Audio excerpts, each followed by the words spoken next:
코로나 바이러스가 좀처럼 수그러들지 않은 참으로 피로의 시대입니다.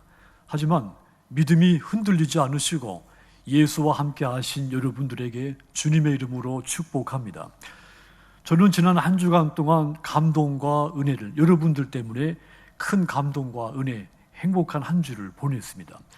제가 지난 주일에 그 전라남도 무안군의 농촌교회, 이 평강교회 김기용 목사 사모님 유방암 수술을 위해 기도해달라고 부탁을 드렸죠. 자, 이 이야기를 듣고 젊은 부부 집사가 밤새 마음이 아파서 견딜 수 없어서 다음날 저한테 100만 원을 가지고 오셨어요. 또 어제는 혼자 살면서 어렵게 사시면서 또 100만 원을 가지고 오신 또 집사님도 계십니다. 또 권사님 한 분은 또 동병상련으로 정말 본인도 많이 이런 고통 겪으면서 마음이 아프다면서 또 20만 원을, 또 집사님 한 분이 자신을 위해서는 사치 부리지 않는 분이 또 20만 원을 가지고 오신 거예요. 이분들 마음이 다 제가 말 다 들어보면 똑같습니다. 마음이 아파서 마음이 너무도 아파서 견딜 수가 없다고 하는 이야기를 제가 듣고, 목사의 마음보다 더 은혜롭고 더 마음들이 아름답다는 생각이 들었습니다. 이 귀한 분들에게 정말 제가 큰 감동을 받았고 은혜를 받았습니다. 자, 김기용 목사가 제가 전달해주고 이 목사님이 전화를 해서 울먹이면서 정말 힘들고 교회가 어렵고 또 본인들 아이들도 셋이나 있고 본인들 생활이 정말 힘듭니다. 그런데 저희 교회에서 이렇게 많은 교회에서 또 많은 교인들이 후원금을 보내줘서 치료 받는데 정말 너무도 소중하게 쓰게 됐다고 울먹이면서 감사 인사를 전해왔습니다. 여러분 진심으로 감사를 드립니다. 자, 항상 무사 안일하게 10년을 한 직장에서 지낸 사람이 있었습니다. 자, 이 사람은 창의력은 전혀 발휘하지 않고 주어진 일에만 그냥 적당히 대처하면서 10년을 직장 생활을 한 겁니다. 당연히 승진해서 계속 밀렸죠. 해마다 자기 업무에 소극적이고 불성실하다는 이 직무 평가를 받기 때문입니다. 자기가 이렇게 계속 승진에 탈락되니까 상사한테 찾아가서 하소연을 합니다. 그래도 내게는 10년간의 경험이 있지 않습니까? 그랬더니 상사가 이분에게 바로 그 점이 당신의 문제입니다. 당신은 한 해의 경험을 10년 동안 10번이나 10번이나 반복했다는 것이죠. 한마디로 항상 그대로인 것이 당신의 문제라는 이야기죠. 인품, 우리의 그 성품은 항상 그대로인 것은 미덕입니다. 하지만 일이 항상 그대로인 것은 악독인 겁니다. 우리 믿음도 똑같습니다. 우리가 아무리 몇십 년을 예수님 믿고 교회 다녔어도 항상 그대로라면 하나님이 우리에게 좋은 점수를 주실 수가 없는 겁니다. 신앙도 항상 그대로인 상태는 좋은 것이 아닙니다. 그렇다면 저와 여러분들, 예수 믿는 저와 여러분들이 어떻게 달라져야 되겠습니까? 하나님께 부름받고 구원받은 사람은 삶의 목적이 달라져야 되는 겁니다. 삶의 목적이 자신의 신분이 높아지는 것에 있거나 또 다른 사람들한테 대접을 받는 것에 목적이 있다면 이것이 바뀌어야 하는 겁니다. 예수님은 우리를 향해서 누구든지 크고자 한다 그랬습니다. 그 꿈은, 그 비전은 아주 정상이라고 했습니다. 누구든지 큰 존재로, 위대한 존재로 달라지는 것은 지극히 정상적인 일입니다. 문제는 어떤 모습으로 큰 자가 되느냐 하는 것이죠. 자, 그러니까 주님의 말씀은 누구든지 큰 자가 되려고 하는 것은 정당한 일이지만 진정으로 큰 자가 되어야 한다 이것입니다. 그렇다면 하나님의 자녀인 저와 여러분들이 교회 안에서 교회 밖에서 신앙적으로 존중받는 진정으로 큰 자가 되려면 우리가 어떻게 해야 되겠습니까? 가장 먼저는 모든 사람들을 섬기기 시작하시기를 바랍니다. 43절 다시 보시면 너희 중에는 그렇지 않을지니 너희 중에 누구든지 크고자 하는 자는 너희를 섬기는 자가 되고, 자, 평범한 사람에서 큰 사람으로 또 큰 사람에서 더 큰 사람으로 점점 나아지려면 가장 먼저 모든 사람들을 섬기기 시작해야 한다는 뜻입니다. 세계적인 리더십의 대가들, 이분들의 공통점이 하나 있습니다. 제가 여러 관련된 책을 읽는데 그 중에 가장 많이 언급된 것이 리더십은 섬김이 중심이 되어야 된다. 그러니까 이 훌륭한 리더자들은 반드시 섬기는 사람이 훌륭한 리더자가 된다 이 말입니다. 괴테나 프로이트도 남을 위한 섬김이 진정한 기쁨이다 그랬습니다. 다른 사람을 섬기는 것이 진정으로 리더자가 되는 것이고 그런 사람이 결국 큰 자가 되는 것이다 이런 뜻입니다. 자, 그런데 평범한 사람들은 여기에 미치지를 못합니다. 얼마나 많은 사람들이 나를 존경하고 나를 섬기느냐, 그것에 가지고 내가 실패했는가, 내가 성공했는가를 판단을 합니다. 하지만 여러분, 이것은 착각입니다. 우리 주님이 분명히 말씀했습니다. 본문 43절 다시 보시면 너희 중에 그렇지 않을지니, 그렇지 말라는 말이죠. 너희 중에 누구든지 크고자 하는 자, 너희를 섬기는 자가 되어라. 너희는 다른 사람이 나를 얼마나 섬겨주느냐, 그런 생각을 품어서도 안 되고 그것을 원해서도 안 된다는 이야기입니다. 반대로 내가 누구를 섬기느냐를 생각하라는 이야기입니다. 내가 누군가를 섬겨서 그가 얼마나 행복해지는가, 그의 인생이 얼마나 즐거움이 되는가, 이것을 생각하며 살라는 말입니다. 그런 사람이 진정으로 큰 자라고 하는 뜻입니다. 그렇다면 우리는 누군가를 섬겨야 되는 겁니다. 문제는 내가 누군가를 섬겨야 되는데 내가 누구를 섬겨야 되는가 하는 것이죠. 내가 섬겨야 할 대상이 누구이냐 하는 것입니다. 세상 사람들은 섬겨야 할 대상이 특정되어 있습니다. 정해져 있습니다. 나이가 자기보다 많든지, 직장에서 상사든지, 자기를 가르쳐준 스승이든지, 자기에게 그 도움을 준 사람이든지, 이렇게 특정된 사람들을 섬겨야 된다고 생각을 하죠. 하지만 예수 믿는 사람들은 섬겨야 할 대상이 특정되어 있으면 안 됩니다. 모든 사람들이 섬겨야 할 나의 대상인 것입니다. 요셉을 보십시오. 보디발의 집에서 노예로 있었을 때, 감옥에 억울하게 수용 생활을 하고 있을 때 언제든지 누군가를 섬겼습니다. 나중에 총리 대신이 됐을 때 그때도 결코 자기를 해친 형들, 또 보디발의 아내 보복하지 않았습니다. 반대로 품고 섬겼습니다. 모든 사람들을 섬긴 것입니다. 그래서 그가 믿음의 조상, 믿음의 영웅이 된 겁니다. 구약 성경에 많은 사사들 또한 그렇습니다. 그들의 용맹과 그들의 그 큰 신앙으로 백성들을 섬겼기 때문에 신앙의 조상들이 다 된 겁니다. 다윗도 마찬가지입니다. 다윗의 그 사랑의 지도력, 섬기는 그 지도력 때문에 백성들로부터 가장 높임받는 통치자, 왕이 된 겁니다. 아말렉 적군이 버린 소녀를 품고 섬겼습니다. 심지어 자기를 죽이려고 하는 사울, 또 그의 손자까지, 무비보셋까지 다윗이 버리지 않고 품고 섬긴 겁니다. 그리고 자신을 비방하는 시므이까지 다윗은 다 품고 섬겼죠. 다윗이 위대한 지도자인 것은 바로 이것 때문입니다. 섬기는 사람이 되었기 때문에, 차별하지 않고 모든 사람을 섬겼기 때문에 그가 위대한 통치자가 된 겁니다. 여러분, 주님은 모든 사람의 종이 되어야 된다 말씀을 했습니다. 여기서 모든 사람이라고 하는 것은 섬겨야 하는 대상을 구별하거나 제한하지 말라는 뜻입니다. 이 사람은 내가 섬겨야 될 사람, 이 사람은 내가 무시해도 될 사람, 이런 식으로 나누지 말고 모든 사람은 나의 섬겨야 할 대상이다, 이런 마음을 가지라는 이야기입니다. 예수님은 실로 섬김을 행함으로 보이셨습니다. 세리를 섬기셨고 창기와 죄인들까지, 이방인 백부장과 심지어 자기를 박해했던 바울까지 모든 사람들을 주님은 섬기셨습니다. 심지어는 저와 여러분들, 우리 또한 주님의 그 섬김을 받고 구원받게 된 것입니다. 본문 45절 다시 보시면 인자가 온 것은 섬김을 받으려 함이 아니라 도리어 섬기려 하고 자기 목숨을 많은 사람의 대속물로 주려 함이라 그랬습니다. 우리가 어떠한 사람이었든지, 그러니까 우리가 높든지 낮든지, 부자이든지 가난하든지, 남자이든지 여자가 됐든지, 어린아이가 됐든지 성인이 됐든지 우리를 구별하지 않고 우리를 섬기시고 구원을 하신 것입니다. 섬기시되 하늘에서부터 땅끝에 이르기까지 모든 사람을 섬기신 겁니다.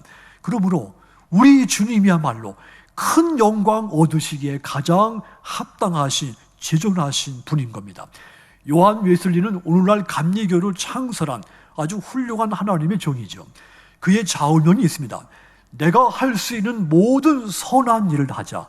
모든 수단, 모든 방법을 동원하고 어떠한 장소에서든지 어느 시간이든지 상대가 누구든지 내가 할 수 있는 한 오랫동안 하자. 그분의 좌우명이죠. 전 여기서 주목하는 내용이 있습니다. 상대가 누구든지, 상대가 어떤 사람이 됐든지, 아까 말씀드렸듯이 주님이 내가 부자가 됐든지 가난한 사람이 됐든지, 내가 남자든지 여자든지, 내가 어린아이였을 때든지 성인이 됐을 때든지 내가 누구든지 상관하지 않고 주님은 나를 구원하셨다 했습니다. 이 요한 웨슬레가 상대가 누구든지 그에게 선한 일을 행하겠다. 그것도 오랫동안 모든 사람을 섬겼다는 이야기입니다. 주님의 은혜로 구원받은 우리, 상대가 누구든지 모든 사람들을 섬기시는 여러분들이 다 되시기를 주님의 이름으로 축원합니다. 미래를 위한 동맹이라고 하는 그 시민단체를 설립한 제프리 존스라는 사람, 그가 기고문에서 이런 말을 했습니다. 인생의 행복이란 남을 섬기고 봉사하는 것이다. 자, 그런데 그것조차 자신의 행복을 위한 것이니까 지극히 이기적인 것이다. 인간의 행복은 누군가를 섬기고 봉사할 때 만족해진다는 것이죠. 그런데 섬기되 봉사를 하는 것도 가장 낮게 겸손하게 섬겨야 된다는 이야기죠. 마태복음 6장 3절과 4절 보시면 너는 구제할 때 오른손이 하는 일을 왼손이 모르게 하여 네 구제함을 은밀하게 하라. 은밀한 중에 보시는 너희 아버지께서 갚으시리라. 섬김과 봉사를 하되 드러내지 말고 은밀히 하라 했습니다. 이렇게 섬기는 것이 진정으로 참된 복된 섬김이기 때문이죠. 그러므로 여러분, 주님이 먼저 여러분들을 섬겨주셨으므로 여러분도 똑같이 모든 사람을, 누가 되었든지 모든 사람을 섬기시기를 바랍니다. 섬기시되 드러내지 말고 겸손하게 섬기셔서 모든 사람들을 행복하게 만들고 즐겁게 만들어서 진정으로 하나님 앞에 큰 자가 되시기를 주님의 이름으로 축원합니다. 또한 우리가 하나님 앞에 큰 자가 되려면 또 한 가지 우리가 해야 할 일이 있습니다. 나를 낮추는 일입니다. 나를 높이면 내가 낮아집니다. 반대로 나를 낮추면 내가 하나님 앞에 큰 자가 되는 겁니다. 주님은 우리가 일상생활 속에서 우리의 특권, 우리의 지위를 포기하고 내려올 수 있는지를 지켜보고 계십니다. 지금 이 순간도 우리를 보고 계십니다. 우리가 진정으로 그 주님 앞에 큰 자가 될 수 있겠는가? 그것을 보시는 것입니다. 야고보서 4장 10절 보시면 주 앞에서 낮추라. 그리하면 주께서 너희를 높이시리라 그랬습니다. 주님 앞에서 나를 낮추면 주님이 나를 대신 높여준다 했습니다. 테드 암스트롱이라고 하는 사람이 이런 말을 했습니다. 하나님의 척도 안에서 겸손은 아주 높은 위치에 있다 그랬습니다. 그리고 하나님은 항상 겸손을 내세우는 사람들을 사랑했다. 하나님이 모든 사람들을 평가하실 때 그 평가의 척도 중에 겸손을 가장 높게 보신다는 말입니다. 자기를 낮추는 사람을 하나님이 높이시고 사랑하신다는 이야기죠. 자, 그러니까 나를 얼마나 낮출 수 있는가, 이것은 아주 중요한 것이죠. 크고자 하는 사람은 섬기는 자리로 낮아져야 하는 것입니다. 예수님은 하나님의 본체입니다. 하나님과 동등하신 분입니다. 하나님이십니다. 하지만 자기를 비워 종의 형체를 가지셨습니다. 자기를 낮추시고 죽기까지 복종하셨습니다. 그리고 십자가의 죽음의 자리, 채찍의 죄인처럼 상하시는 그 낮은 자리까지 내려오셨습니다. 빌립보서 2장 8절 보시면 사람의 모양으로 나타나사 자기를 낮추시고 죽기까지 복종하셨으니 곧 십자가의 죽으심이라 그랬습니다.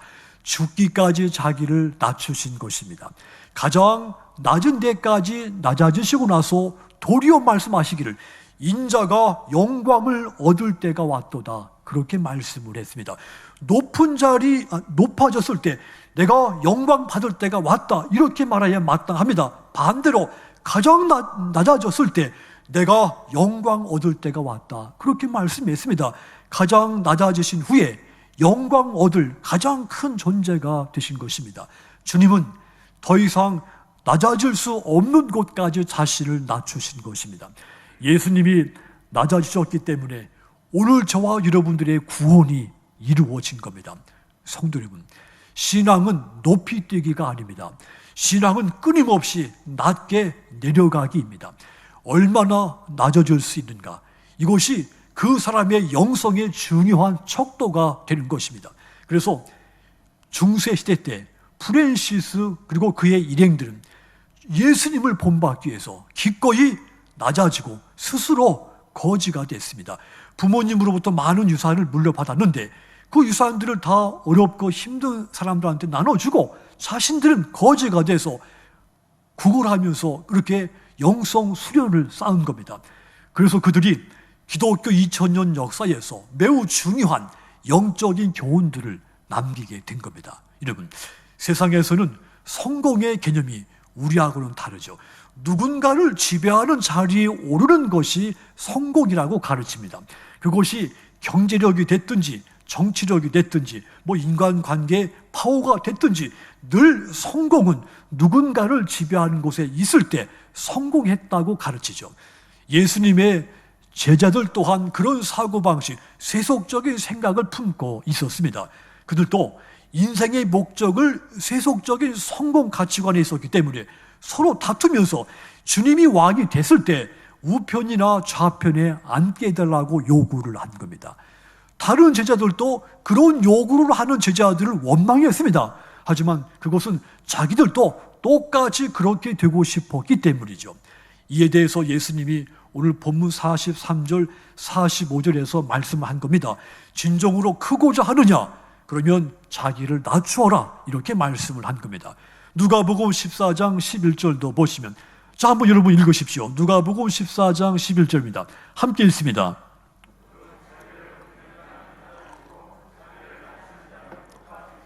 아멘.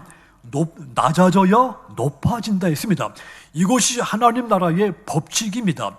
하지만 자기를 낮추는 일은 쉽지 않습니다.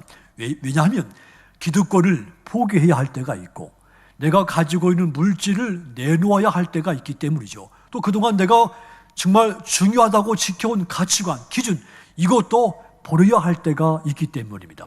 자신보다 타인을 낮게 여기는 마음이 있어야 나를 낮출 수가 있습니다.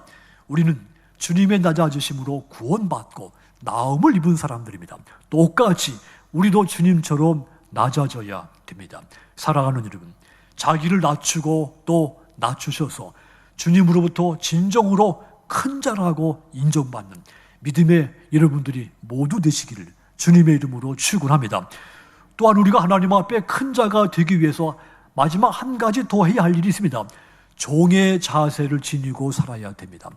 나는 언제든지 종이다. 하나님 앞에 하나님의 종, 타인 앞에 있을 때 나는 저 사람의 종이다. 이런 마음을 품고 살아야 됩니다. 종의 자세를 가져야 되는 것이죠. 종의 자세가 몸에 배어있는 사람, 하나님 보시기에 가장 으뜸이 되는 겁니다. 예수 믿는 사람들에게 스스로 나는 모든 사람들에게 종이다, 이 품성을 지니는 것은 가장 중요한 일이죠. 하나님의 종이기 때문에 또 타인의 종이기 때문에 자연스럽게 종의 마음을 품을 수가 있는 것입니다. 그러므로 이런 사람이 끝내는 진정으로 큰 자가 되는 겁니다. 예수님은 허리에 수건을 동이시고 이 양동이에 물을 떠다 제자들의 발을 씻기셨죠. 이렇게 선생이 제자의 발을 씻으시는 이 뜻밖의 행동에 대해서 제자들은 놀라게 되죠. 결코 있을 수 없는 일이다, 불편해하는 반응을 보였습니다. 하지만 주님은 그 제자들의 종이 되어서 그들의 더러운 발을 씻겨주었습니다.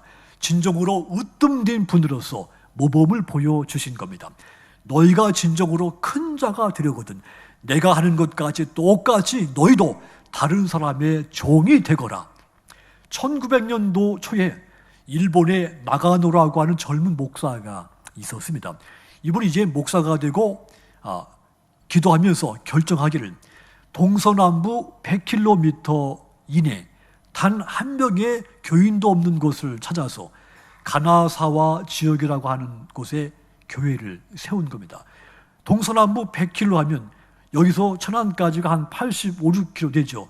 더 공주 정도 되겠습니다. 그 넓은 곳에 예수 믿는 사람 한 명도 없는 곳을 일부러 찾았는데 그곳이 가나사라고 하는 지역입니다. 천막을 치고 개척교회를 시작했죠.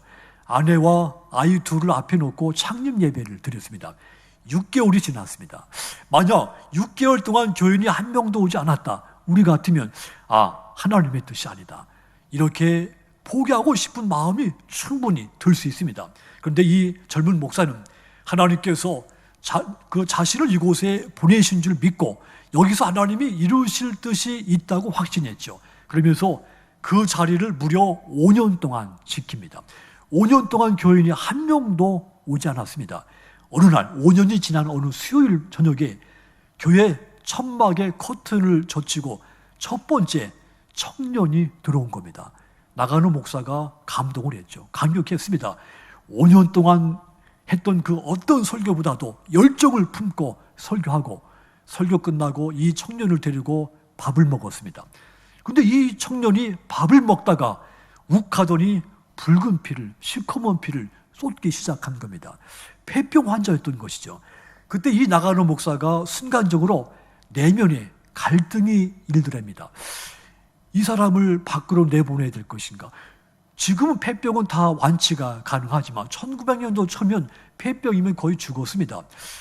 이 사람을 밖으로 내보내야 될 것인가? 아니면 내가 이 핏덩이를 쓸어내고 함께 밥을 계속 먹어야 될 것인가? 그 갈등하던 순간에 마음속에 이런 마음이 들더랍니다. 이 젊은이를 우리 교회에 보낸 것은 주님이 나한테 보낸 것이다. 그래서 이 목사님이 종의 자세로 이 청년을 섬기기로 마음 먹고 자기 손으로 그 핏덩이를 닦아냈습니다. 이 청년이 상류층의 사생아였습니다. 태어날 때 정실 출신이 아니어서 아주 아기 때부터 구박받고 괴로움 속에서 성장을 한 겁니다. 그러다가 우연히 전도받고 교회를 다니고 신학교까지 갔습니다. 그런데 이 신학교 다니다가 폐병을 앓게 된 겁니다. 학교에서 정학을 당하고 다니던 교회도 다닐 수가 없게 된 겁니다. 그때 이 청년이 생각하기를 성경은 거짓말이다. 예수도 거짓말쟁이다. 하지만 단 한 명이라도 폐병 환자인 나를 그리스도인으로 받아주는 그런 그리스도인이 있으면 그런 그리스도인을 만나고 싶다. 이런 생각을 품었답니다. 그런데 오랜 세월이 지난 동안 그런 사람은 나타나지 않은 것이죠. 이 청년이 자살을 결심했습니다.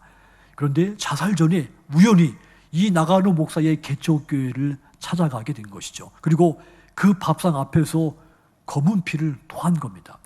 이 나가노 목사가 피를 다 닦아내주고 다시 밥상을 차려와서 이 청년하고 식사를 한 겁니다.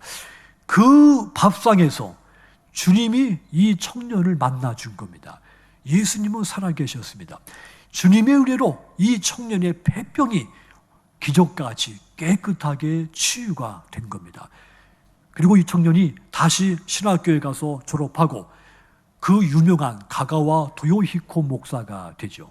그리고 그는 고베와 도쿄에서 당시 수많은 빈민들을 위해서 자신의 인생을 온전히 바친 그런 성자 같은 목사가 되죠. 자, 이분에 대한 감동적인 이야기가 많습니다. 이분의 그 스승인 목사님보다 더 이분에 대한 이야기들이, 예화들이 아주 많죠. 그 가운데 하나 소개하면 이 가가와 목사가 변비로 고생하는 환자를 만나게 됩니다. 이 가가와 목사가 이 변비 환자의 그 항문에 자기 입으로 계속 침을 발라줘서 변을 녹여서 변을 빼주기도 했다는 그런 이야기가 있습니다. 이 사실을 그 기자가 알고 이제 인터뷰를 요청했죠. 어떻게 그렇게 행할 수가 있습니까? 이게 물으니까 이 가가와 목사가 나는 배운 대로 합니다. 제 선생님이신 나가는 목사는 제가 각혈한 핏덩이를 닦아줬습니다. 그분이 하신 것에 비하면 이것은 아무것도 아닙니다. 그러더랍니다. 나가는 목사가 종의 자세로 각혈을 하는 이 젊은이를 섬기면서 그 청년을 통해 수많은 일본의 빈민들이 구제를 받게 된 겁니다. 진정으로 큰 자가 되려면 다른 것이 없습니다. 종의 자세를 품고 종의 모습으로 실천을 하면 되는 겁니다. 하나님은 종의 자세로 낮아져서 섬기는 자를 사용합니다. 그래서 우리의 관심은 내가 신분상 높아지는 것에 있어서는 안 됩니다. 내가 대접받는 것에 우리의 관심이 있어서는 안 됩니다. 오직 낮아진 나를 하나님이 어떻게 쓰실 것인가, 여기에 우리의 관심과 초점이 맞추어져 있어야 됩니다. 사랑하는 여러분들께서 모든 사람에게 종의 자세를 지니시고 섬기셔서 하나님 앞에 진정으로 큰 자가 되시기를 주님의 이름으로 축원합니다. 사랑하는 성도 여러분, 주님은 우리가 진정으로 큰 자가 되기를 원하십니다. 평범한 사람, 항상 그대로인 사람이 되기를 원치 않습니다. 하나님 앞에 진정으로 큰 자, 많은 사람들로부터 그 믿음, 그 신앙의 성품이 존중받는 사람이 되기를 원하십니다. 그렇다면 오늘 주님 말씀같이 차별 없이 모든 사람들을 섬기기를 시작하시고 나를 더 이상 낮출 수 없는 곳까지 나를 낮추시고 모든 사람들에 대해서 나는 저분의 종이다, 이런 마음을 품고 사시기를 주님의 이름으로 권고를 드립니다. 그러는 여러분들이 이 땅에서 가장 큰 자인 줄 저는 믿습니다. 언제든지 큰 자가 되셔서 하나님을 영화롭게 하시는 믿음의 여러분들이 다 되시도록 주님의 이름으로 축원합니다. 기도하겠습니다.